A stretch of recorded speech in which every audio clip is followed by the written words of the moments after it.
balik lagi di channel YouTube aku.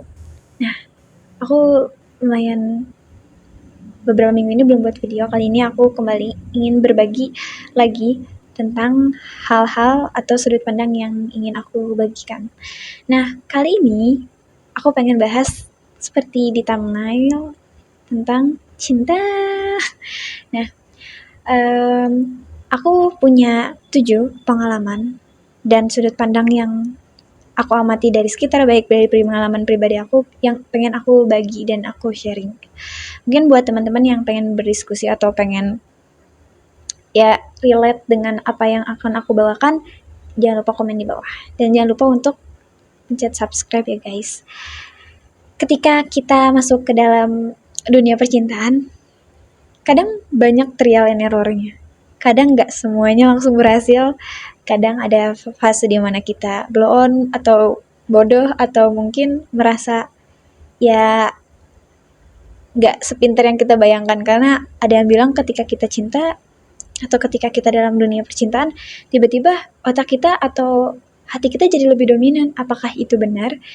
Sebenarnya ya kalau misalnya kita balik lagi ya ngebahas tentang sains atau dibalik cinta itu sendiri, ya karena diri kita sedang dipengaruhi oleh hormon-hormon yang mempengaruhi entah itu dopamin, entah itu serotonin ataupun yang lainnya ketika kita bersama si dia atau si doi. Nah, karena memang perasaan keterikatan dengan lawan jenis atau ketertarikan sama lawan jenis kan memang fitrah yang ada diberikan oleh Allah gitu kan. Nah, cuman ada beberapa pelajaran yang banyak orang bicarakan gitu.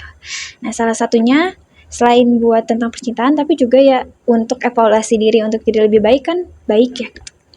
Aku ada 7, aku nulisin 7 yang pengen aku sharing. Nih, yang pertama adalah kamu tidak bisa terus-terusan memaksakan ekspektasimu kepada orang lain. Kadang, orang punya cara sendiri untuk menunjukkan sesuatu atau memberikan sesuatu. Kamu juga harus belajar untuk terbuka tentang yang kamu inginkan dan kamu rasakan. Tapi, jangan juga mengorbankan dirimu jika dirasa kamu tidak cocok atau memang tidak sesuai. Karena kadang kita sendiri punya insting yang terbaik untuk diri sendiri. Maksud dari poin pengalaman dan yang aku tulis di sini adalah, pernah nggak sih teman-teman kayak punya ekspektasi tertentu terhadap orang, pasangan, bahkan juga pertemanan ataupun kehidupan kalian sendiri, diri sendiri. Dan ketika kita menjalin hubungan dengan orang lain, kadang kita suka memberikan ekspektasi kepada orang lain tersebut secara sadar ataupun tidak sadar. Kalau kita berharapnya orang ini akan memenuhi ekspektasi kita dan berusaha untuk memenuhi apa yang kita inginkan. Tapi kadang kita lupa bahwa orang lain tuh punya cara mereka sendiri yang menurut mereka bisa saja benar, dan kita juga harus belajar untuk melihat bahwa berbagai macam perspektif. Dan ketika menjalin relasi, bahkan hubungan gak hanya percintaan aja ya, sama teman juga, karena dua kepala menjadi satu atau beberapa kepala dalam lingkungan circle pertemanan, ya kita juga harus bisa melihat bahwa ada sudut pandang lain yang bisa jadi memang itu baik gitu kan. Dan ekspektasi orang terhadap diri kita atau ekspektasi kita terhadap pasangan kita, ya kita harus bisa kontrol juga. Kadang kalau misalnya kita punya sesuatu keinginan, kita juga harus belajar untuk menyuarakan apa yang kita inginkan dan apa yang kita rasakan. Dan ini tuh kadang banyak sekali problemnya pada di perempuan gitu. Kadang mereka ingin cowok paham tanpa kita memberikan penjelasan kayak kode-kode gitu. Kadang makhluk lain juga, gender lain juga sama gitu ya, bisa aja seperti itu, baik yang laki-laki juga ataupun ya keduanya gitu. Cuman ya memang ketika mau belajar hubungan yang dewasa, ya kita harus bisa lebih terbuka gitu, karena bersifat asertif dalam hubungan itu membuat hubungan menjadi lebih mudah dan lebih saling memahami satu sama lain. Dan kalau misalnya memang ternyata kita punya ekspektasi atau keinginan, ternyata memang dari pihak lainnya itu gak bisa membuat kita merasa bahagia, ya kita juga punya insting bahwa ada hal di dalam diri kita yang merasa, oh ini memang bukan yang terbaik. Dan itulah pentingnya untuk mengenali diri sendiri. Kalau nggak sesuai ya nggak bisa dipaksa. Ada beberapa hal yang bisa dirubah, yang bisa diusahakan, tapi ada beberapa juga yang kembali lagi kepada diri kita sendiri. Yang kedua adalah coba untuk memberikan waktu untuk waktu itu bekerja sendiri. Kadang terlalu memaksa atau terlalu ingin cepat beres, cepat memiliki, cepat perasaannya lagi ribut tuh kayak misalnya ada perasaan beberapa orang kan ada yang ingin cepat selesai, tapi ada beberapa orang yang butuh waktu dan ingin tahu jawabannya. Berikanlah si waktu ini kadang untuk bisa memberikan jawaban, memberikan ruang untuk saling introspeksi, untuk tidak menjadi seseorang yang tergesa-gesa atau terkesan impulsif. Jadikanlah waktu ini sebagai teman bukan rintangan. Karena kalau misalnya kita memberikan waktu untuk diri kita sendiri mencerna ketika ribut, atau untuk waktu untuk diri kita sendiri lebih mengenal diri ataupun dia gitu, itu salah satu bentuk yang bijaksana buat hubungan. Dan yang ketiga adalah jangan terlalu tergesa-gesa untuk menilai seseorang, memiliki seseorang, atau meng-cut off seseorang tanpa dipikir panjang. Menurut aku kadang kita tuh ketika menilai seseorang gitu ya, apalagi dari sekarang, entah cuma dari looknya aja atau dari sekilas aja, kita tuh udah bisa kayak scan komputer gitu loh. Oh, orang ini pasti kayak begini.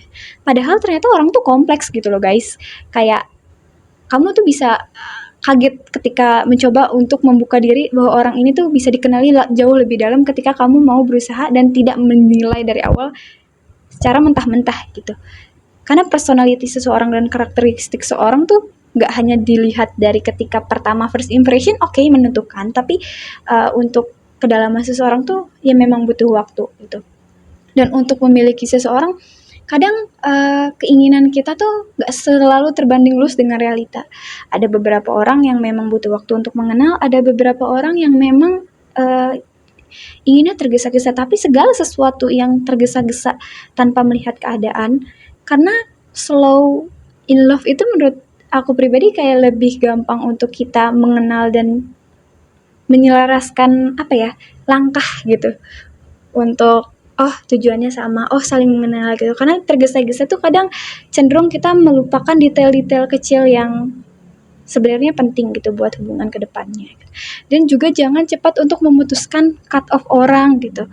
Orang ini kayaknya nggak cocok banget nih gitu. Coba lihat dulu, jangan sampai yang kita lakukan itu secara tindakan impulsif sampai kita akhirnya merasa jadi menyesal. Karena cut off orang yang memang toksik atau yang memang sudah jelas-jelas gak baik dan memberikan dampak buruk terhadap kita, itu memang sangat penting gitu untuk kedamaian mental kita. Tapi untuk langsung menjudge orang dan meng-cut off pada saat itu juga tanpa melihat lebih tenangkan diri juga, itu bisa jadi salah satu bentuk yang kurang wise aja, kurang bijak aja kayak gitu. Ini juga seperti tamparan untuk diriku sendiri juga. Yang keempat adalah kamu tidak perlu memaksa seseorang untuk mencintaimu atau untuk memperjuangkanmu. Karena kadang meskipun ada rintangan ataupun tantangan, jalanannya akan selalu ada cara dan mudah untuk bisa sama-sama bertumbuh jika memang orang itu adalah orang yang tepat. Tapi jika orang itu tidak memiliki kapasitas yang sesuai dengan kamu, entah itu energi, entah itu keinginan, entah itu sefrekuensi, maka ia tidak akan membuatmu merasa aman dan malah bingung. Tolong bisa dibedakan, ada yang bisa diusahakan sama ada yang memang sudah jelas bukan orang yang tepat. Karena seharusnya cinta dan hubungan itu memang tidak akan pernah jauh dari masalah, tapi akan jauh lebih terasa mudah dan lebih terasa menyenangkan ketika bersama orang yang tepat, yang memiliki kapasitas untuk mencintai dan mau belajar untuk memahami, baik dari perempuan, baik dari laki-laki, yang membuat hubungan itu tuh jadi lebih terasa bisa bekerja sama dengan baik gitu, seperti partner yang ingin menyelesaikan suatu masalah, tapi bukan seperti bos dan atasan, seperti bos dan bawahan kayak gitu, yang membuat kita tuh gak usah maksa orang untuk aku tuh pengen dicintai kayak gini gitu. Oke, mungkin ingin memberikan persuasif atau asertif, kayak misalnya aku tuh senang loh kalau diperhatikan seperti ini, ya bentuk kita ngobrol gitu ya. Tapi kadang kalau misalnya memang beberapa orang yang mempunyai kapasitas yang sama gitu ya, tanpa perlu kita meminta pun kita sudah merasa aman gitu, kita sudah merasa nyaman bersama dia gitu. Asik.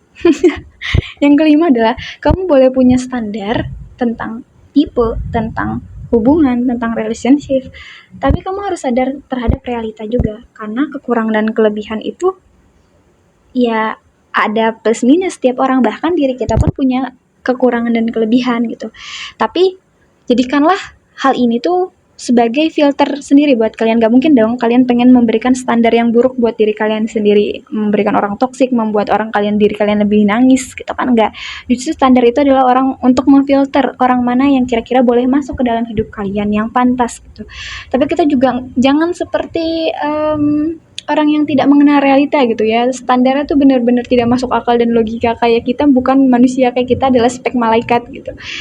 Jangan gitu ya, karena sejatinya ya emang ada kelebihan dan kekurangan. Tapi ketika kita sadar bahwa orang yang berhadapan dengan kita mungkin sudah memenuhi beberapa standar yang ada dari karakter kita, ya tanyakan pada diri sendiri untuk beberapa kekurangannya. Apakah kita sanggup untuk menerima orang tersebut? Apakah ini bisa ditoleransi? Jika masih bisa ditoleransi dan masih bisa diusahakan, ya mengapa tidak? Daripada kita mencari orang yang sempurna 100%, karena di dunia ini sepertinya tidak ada yang 100% sempurna ya. Semua itu diusahakan, diajarkan, dan berusaha gitu. Dan saling mengenal satu sama lain. Yang selanjutnya, yang keenam adalah kamu boleh minta pandangan atau saran dari teman kamu, dari beberapa orang. Tapi kamu juga harus ingat bahwa yang paling penting adalah kamu juga mendengarkan apa yang kamu rasakan dan yang kamu benar-benar butuhkan. Kita boleh nih dengerin teman ngomong tentang hubungan kita atau tentang perspektif mereka gitu, tapi tetap keputusan dan apa yang kita inginkan dan kita harapkan ya ada di diri kita gitu. Coba biasakan untuk boleh mendengar masukan dari orang, tapi kadang kita harus ingat bahwa hubungan itu memang sejatinya itu berdua gitu. Ya, pandangan itu bisa membuka kita bahwa mungkin ada beberapa yang salah. Kan ada orang yang lagi berada di hubungan toksik tidak mendengarkan pandangan teman-temannya atau orang-orang terdekatnya karena dia udah terlalu berdua banget. Tapi juga kita membutuhkan pandangan di luar orang juga untuk menilai lebih netral gitu. Tapi sejatinya semua itu harus kita pikirkan secara akal sehat dan hati kita juga untuk memutuskan hubungan dengan orang tersebut harus apa dan baiknya bagaimana kayak gitu. Dan yang ketujuh, yang terakhir adalah let it go, let them, dan let it flow. Biarkan yang memang sepantasnya dibiarkan. Kalau misalnya memang teman-teman ada yang baru putus, ada yang baru kehilangan seseorang, ya let it go. Kadang memang ada beberapa orang hadir di kita karena people come and go gitu. Ada saatnya mereka datang memberikan pelajaran, tapi juga harus pergi, dan perpisahan untuk pelajaran karena orang itu udah selesai gitu porsinya di kehidupan kita. Dan jangan memaksakan memang seseorang yang tidak memiliki kapasitas untuk berusaha untuk kalian, atau tidak memiliki kapasitas yang memang tidak mencintai atau menyukai kalian dari awal. Janganlah dipaksakan gitu ya, karena akan menyiksa diri kita sendiri gitu. Biarkanlah yang terjadi memang terjadi dan let them gitu. Yang kedua adalah let them. Jika memang orang tersebut memilih untuk pergi, jika orang tersebut memilih untuk tidak melakukan apa yang menurut kalian itu baik dalam hubungan, ya tidak usah dipikirkan hal yang tidak bisa kalian kontrol terhadap orang tersebut, tapi pikirkan perasaan kita sendiri. Apa yang sebaiknya kita lakukan pada saat ini? Dan let it flow. Biarkan waktu, seperti yang aku bilang tadi, waktu itu berjalan memberikan jawaban. Oh ternyata memang sebenarnya orang itu nggak baik buat kita, tapi kita dapat pelajaran. Oh ternyata sebenarnya orang ini tuh tepat, untung kita memberikan kesempatan gitu. Itu semua terjadi kalau kita menerapkan prinsip let it go, let them, dan let it flow. Nah itulah kira-kira 7, banyak ya aku ngobrolnya. Ya mohon maaf kalau misal ada perspektif atau kosakata yang nggak sesuai gitu atau yang menyakiti, karena semua ini bentuk dari pembelajaran kita semua, baik yang cewek baik yang cowok gitu. Aku tanpa menjudge semuanya karena hubungan itu 2 orang, jadi dari 2 gender, jangan yang segender ya. Aku tidak mendukung sepenuhnya untuk hal tersebut juga gitu, tapi lebih baik kita sama-sama dewasa dalam menyikapi hubungan dan percintaan ini. Ya mohon maaf dari aku, ya sekian, bye bye.